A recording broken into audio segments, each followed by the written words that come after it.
जय मसीह की। अ, मत्ती रचित सुसमाचार अध्याय 5 प्रभु का एक वचन है। वचन से हमें बहुत कुछ सीखने मिलता है। उसमें से एक वचन है मत्ती रचित सुसमाचार 5 वचन 13 से 20। प्रभु यीशु कहता है, तुम पृथ्वी के नमक हो, पर जो नमक का खट्टापन गया तो फिर खट्टापन उसको किससे ला सके। देखो कितनी बड़ी बात है। प्रभु यीशु कहता है तुम पृथ्वी के नमक हो। मैं विश्वासी की बात कर रही हूँ। जो लोग, कोई भी विश्वासी जब यीशु को विश्वास करता है ना, प्रभु के यीशु को विश्वास करते हैं, पश्चाताप करता है, फिर उसके बाद उसका जो जीवन चलता है, मैं उसी की बात कर रही हूँ। क्योंकि वचन के अनुसार चलना बहुत ज़रूरी है, वचन में बढ़ना बहुत ज़रूरी है, तभी तो आप जानकारी पाओगे और जो मैं कह रही हूँ आप समझ पाओगे। तो वचन पढ़ना बहुत ज़रूरी है, वचन में बढ़ना बहुत ज़रूरी है, तभी आप समझ जाओगे कि मैं वचन क्या बता रही हूँ और वो प्रभु का वचन क्या कहता है, प्रभु का वचन क्या सिखाता है। तो प्रभु कहता है तुम पृथ्वी के नमक हो, पर जो नमक का खट्टापन गया तो फिर वो खट्टापन किससे ला सके, आगे वो बाहर फेंका जाएगा। अगर खट्टापन ही निकल गया तो उसका नमक का कोई मतलब ही नहीं है, निकम्मा है वो, कुछ काम का ही नहीं है, उसको फेंक दिया जाएगा, है ना, फेंक दिया जाएगा। तो मानव के पैर के नीचे वो फिसला देगा। जो नमक है मानव के पैर के नीचे फिसला देगा। इसके बाहर उसका कुछ भी उपयोग नहीं होता है ना। अगर खट्टापन निकल गया नमक का तो उसका कुछ फायदा उपयोग ही नहीं है, निकम्मा हो गया वो। किसी पैर के नीचे, मानव के पैर के नीचे वो फिसल गया वो नमक, है ना। तो इसकी क्या सीखने मिलता है इससे हमें। नमक, हम पृथ्वी के, एक विश्वासी को एक बात प्रभु ने की है कि हम पृथ्वी के एक नमक है। क्योंकि हम जब भी खाने में जब नमक डालते हैं तभी तो खाना सही से पकता है ना। नहीं तो खाने को कोई टेस्ट ही नहीं रहेगा। बिना नमक के हम खाना खा सकते हैं क्या? नहीं खा सकते हैं। तो प्रभु के साथ हम जब रहेंगे तभी तो फल लाएंगे, प्रभु के साथ बढ़ेंगे तभी तो हम प्रभु के साथ रहेंगे और हर किसी को वचन सुनाएंगे। अगर निकम्मे रहेंगे, यीशु ने हमें चुना है, अब यीशु के हम वचन के जरिए नहीं चलेंगे, यीशु के काम हम नहीं आएंगे, तो हम निकम्मे हैं। तो क्या प्रभु करेगा, मैंने उसको चुना है, प्रभु ये तो मेरे काम का नहीं है, मैं प्रभु को लगा ये मेरे काम का रहेगा, ये तो कुछ प्रभु के विरोध में चल रहा है ना, प्रभु के विरोध चल रहा है। प्रभु क्या चाहता है, तू मेरे आज्ञा पर चल, वचन के अनुसार हमें चलना है, उसके आज्ञा पर चलना है। अब अगर वही नहीं करेंगे, प्रभु के सेवा में खड़ा नहीं रहेंगे, तो प्रभु बोलेगा ये तो निकम्मा है, उसको बस निकाल दो। तो प्रभु वही करेगा। अंत के दिन, न्याय के दिन वही होने वाला है।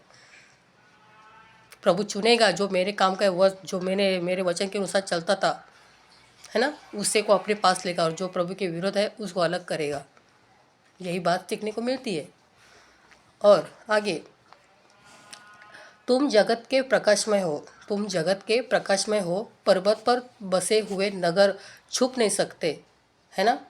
दीप लगा के ढक्कन के नीचे रखते नहीं, दीप लगा के ढक्कन के नीचे नहीं रख सकते, क्योंकि हम जगत के प्रकाश में हो। जैसे हम यीशु को जब फॉलो करते हैं, क्योंकि यीशु प्रकाश है, यीशु ज्योति है, सोचो।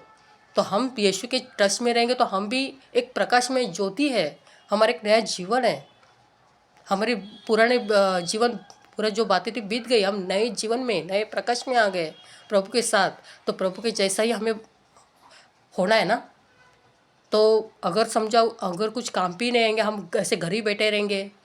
जैसे दिवा, अगर जो बत्ती रहती है ना, दिवा प्रकाश ज्योति, वो अगर वो आप ढक्कन के नीचे रखेंगे तो प्रकाश आएगा क्या? नहीं आएगा, अंधेरा ही रहेगा। तो वैसा हम भी अगर लोगों के सामने अगर यीशु का अगर प्रचार नहीं करेंगे, यीशु की बातें नहीं बताएंगे, वचन नहीं बताएंगे, तो हम ऐसे चुपचाप बैठेंगे, घर पे बैठेंगे, तो हमारा कोई जो उजाला है, जो प्रभु ने हमें उजाला दिया है, वो लोगों के जाके नहीं मिलेगा, अंधेरा ही रहेगा, और हम भी खुद अंधेरे में रहेंगे, है ना। जो प्रभु ने जो हमें उजाला दिया है, अगर हम उजाले का हम इस्तेमाल नहीं करेंगे तो हम अंधेरे में हैं। अंधेरे में मतलब पाप में है ना। कितनी बड़ी बात बोली, देखो वचन में क्या लिखा है, देखो तुम जगत के प्रकाश में हो, पर्वत पर बसे हुए नगर छुप नहीं सकते, दीप लगा के ढक्कन के नीचे रख नहीं सकते, है ना।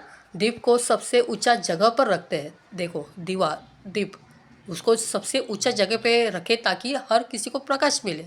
तो वैसे हमें भी खड़ा रहना है कि ताकि लोगों को प्रकाश मिले, यीशु का प्रकाश मिले, हमारा नहीं। यीशु के जरिए हमें प्रकाश मिले, पर हम एक जरिए है, तो यीशु का प्रकाश हमें सबको देना है, प्रकाश वचन। यस, तो हमें खड़ा रहना है, छुपना नहीं है कहीं, चुपचाप नहीं रहना है, अपना मुंह बंद नहीं करना है, मुंह खोलो, यीशु के लिए मुंह खोलो, यीशु के लिए खड़े रहो, यीशु का वचन लोगों को बताओ, क्योंकि वचन जिंदा कलम है, वचन में बहुत ताकत है। अच्छे अच्छे सुधर गए, अच्छे अच्छे सुधर गए, क्योंकि प्रभु पापियों को बचाने आया है, प्रभु पापियों को बचाने आया है। तो देखो, दीप को सबसे ऊंचे जगह पर रखते हैं, इसका मतलब वो घर के हर सदस्य को प्रकाश मिले, ताकि हर सबको प्रकाश मिले। यस, उसी तरह तुम्हारा प्रकाश लोगों के सामने लाओ। देखो क्या बोले वचन में, उसी तरह तुम्हारा प्रकाश भी लोगों के सामने आए। जो प्रभु ने तुम्हें प्रकाश दिया है ना, उसको अंधेरे में मत रखो, या खुद अंधेरे में मत पड़ो, या पाप में मत पड़ो। उसको वचन के अनुसार लोगों के सामने वचन सुनाओ, यीशु का वचन सुनाओ, ताकि हर किसी का आत्मा बचे। प्रभु यही चाहता है ना। उन्होंने तुम्हारे सत्कर्म में देख के ही तुम्हारे स्वर्ग के पिता को गौरव करेंगे। जब तुम प्रभु के अनुसार चलोगे लोगों के सामने, है ना, लोगों के सामने तुम प्रभु के वचन के अनुसार चलेंगे, तो वो लोग देखेंगे कि आप पिता का गौरव करेंगे, अरे हाँ यही सत्य परमेश्वर है। तो तुम्हारे जरिए पिता का गौरव होएगा, हमारे ज़रिए। हम एक ज़रिए है ना, प्रभु ने हमें जो चुना है, हम ज़रिए है। पर जब यीशु के हम वचन लोगों को सुनाते हैं ना, तो जो लोग जो मतलब ग्रहण करते हैं, है ना, जीवन पर उनका परिवर्तन होता है, तभी वो प्रभु की महिमा करते हैं, पिता की महिमा करते हैं, उसका गौरव करते हैं। तभी तो हमारे ज़रिए पिता को जान सकते हैं, यीशु को तो जान सकते हैं। अगर हम कुछ भी नहीं बोलेंगे तो यीशु के बारे में कोई जानेगा ही नहीं, है ना, कोई नहीं जानेगा। तो स्वर्ग के पिता का गौरव होता है। ऐसा प्रकाश में हो कि नियम शास्त्र या संदेष्ट के ग्रंथ पवित्र शास्त्र में रद्द करने के लिए मैं आया हूँ। देखो, ऐसा प्रकाश में हो कि नियम शास्त्र और संदेष्ट के ग्रंथ पवित्र शास्त्र में रद्द करने के लिए मैं आया हूँ। ऐसा ना समझे कि मैं रद्द करने के लिए नहीं, तो पूरा करने के लिए आया है। प्रभु यीशु ये नियम पवित्र शास्त्र पूरा करने के लिए आया है, और पूरा हो रहा है, पूरा किया प्रभु ने। जितना वचन में लिखा उतना सब कुछ हो रहा है, वो हिसाब से जीवन में बीत रहा है, और प्रभु ने पूरा किया। तो हमें भी प्रभु के यीशु का वचन लोगों को जाके बताना है, चुप नहीं रहना है, प्रभु के यीशु के लिए खड़ा रहना है। यस, क्योंकि प्रभु इसके लिए तो हमें चुना है, थोड़े टाइम पास के लिए चुना है। और बाकी प्रभु तो हमें हिम्मत देगा, तो प्रभु के लिए बोलो, और सच्चाई से ईमानदारी से बोलो, खरी सीख से बोलो। इसके लिए आपको पहला वचन पढ़ना चाहिए। वचन में जब भी बढ़ेंगे तभी तो बोलेंगे ना। तो वचन की अगर जानकारी नहीं है और कुछ भी बोलेंगे तो कोई मतलब नहीं है। प्रभु बोलेगा इसको वचन की जानकारी नहीं है, पहले हमें खुद को तैयार होना है। प्रभु के लिए खड़ा रहेंगे तो हमें पहले खुद को तैयार करना है, वचन की जानकारी होनी चाहिए, प्रभु को यीशु को जानना चाहिए, पवित्र होकर प्रभु के यीशु के आज्ञा पर चलना चाहिए। तभी हम लोगों को जाके यीशु का उजाला बताएंगे, है ना, क्योंकि ताकि सब उजाले हो, ताकि सबका आत्मा बचे। ये वचन से हमें सीख मिलती है। बहुत ऐसे वचन है कि इसमें बहुत कुछ सीख मिलती है, और मैं तो पूरे हिल जाती हूँ। ये वचन सुन के तो मैं आँख से पानी भी आता है, मैं पूरे हिल भी जाती हूँ, क्योंकि वचन हृदय को काटता है, मन को काटता है कि हम जीवन कैसे जी रहे हैं। ऐसे वचन में ताकत है, सच्चाई है। पर वचन किसी को पढ़ा नहीं जाता है, उनको मालूम है ऐसे वचन के अनुसार हम कैसे जिएंगे, ऐसा बोलते कोई कोई लोग, बहुत कठिन है बोलते हैं। पर वही तो सच्चाई है, प्रभु ने तो यही कहा है, यीशु यही बोलता है, अगर वही मेरे मतलब वचन के अनुसार चलेगा, आज्ञा पर चलेगा, वही तो मेरे पास आएगा, यीशु खुद बोले। तो ठीक है, तो प्रभु यीशु ने बोला कि मैं पूरा पवित्र शास्त्र पूरा करने के लिए आया हूँ। तो मैं तुम्हें सच सच कहता हूँ कि आकाश और पृथ्वी ये गुमनाम होने तक, ख़त्म होने तक, सब कुछ पूरा होके बिना नियम शास्त्र के एक भी काना या मात्रा रद्द नहीं होएगा। आकाश पृथ्वी जब तक ख़त्म होने तक ये वचन का एक भी काना मात्रा जो लिखा है, एक एक शब्द मिटेगा नहीं, ख़त्म नहीं होएगा। ये तो पृथ्वी मिटने वाली एक दिन, पर ये तो वचन जिंदा है, वो तो हमेशा रहेगा, वो कभी मिटेगा ही नहीं, वो कभी नहीं मिटेगा। ये आकाश पृथ्वी मिट जाएगी पर वचन कभी नहीं मिटेगा। वचन में बहुत ताकत है, वचन जिंदा कलम है, वचन ही परमेश्वर ही वचन है। सब कुछ मिटेगा पर वचन कभी नहीं मिटेगा। यस, वचन कभी नहीं मिटेगा।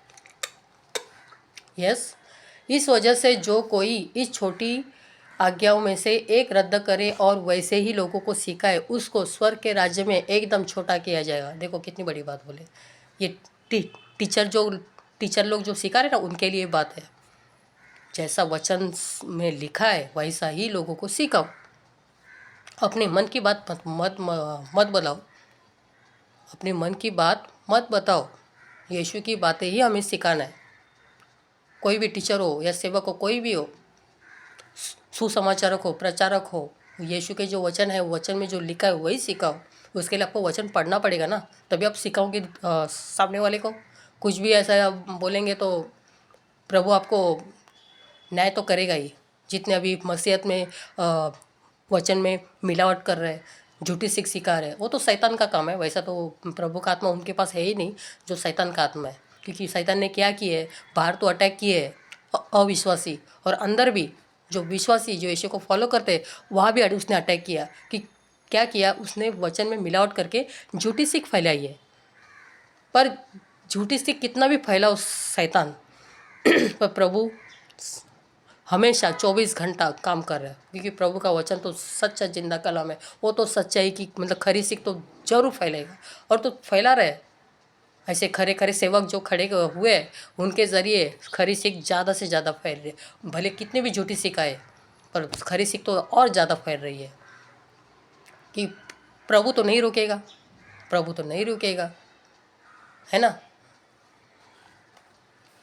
तो वचन में जो लिखा है वही सिखाओ, उसको ना बढ़ाओ ना घटाओ। जैसे कई कलीसिया में चल रहा है, कई मसीहत में चल रहा है, क्योंकि वो लोग को वचन का ज्ञान नहीं है, कुछ भी सिखाते जा रहे हैं, है ना। बपतिस्मा के बारे में, आराधना के बारे में, और चमत्कार के बारे में, और चंगाई के बारे में, प्रार्थना के बारे में, अन्य भाषा के, कोई बस पूरी वाट लगा दी है। यीशु के नाम के तो पूरा मार्केट बना दिया, पवित्र आत्मा के नाम पे मार्केट बना दी। सब मिलावट, सब मिलावट। पर यीशु हर किसी का न्याय करेगा। वो विश्वासी हो अविश्वासी हो, सबका न्याय करेगा, सबका न्याय करेगा। विश्वासी लोग खरी सीख को रोक रहे और अविश्वासी लोग यीशु के सुसमाचार को रोक रहे। देखो अभी ऐसा समय आ गया, कितना भयानक दिन है, और आगे तो और भयानक है। विश्वासी लोग खरी सीख को रोक रहे क्योंकि वो लोग को वचन का ज्ञान ही नहीं है, इसके लिए खरी सीख को रोक रहे। और जो अविश्वासी लोग हैं वो यीशु का सुसमाचार को रोक रहे क्योंकि वो लोग को भी ज्ञान नहीं है। फिर भी प्रभु अपना काम करेगा, प्रभु काम करेगा। वो तो चुप नहीं बैठने वाला, वो रुकेगा नहीं। हमारे जैसे ऐसे जो खरे प्रचार है, यीशु के जो खरे सीख पर चल रहे हैं, उसको और पैदा करेगा। यीशु तो चुप नहीं बैठेगा, क्योंकि यीशु का राज बढ़ना ही चाहिए। स्वर्ग का राज निकट आया है।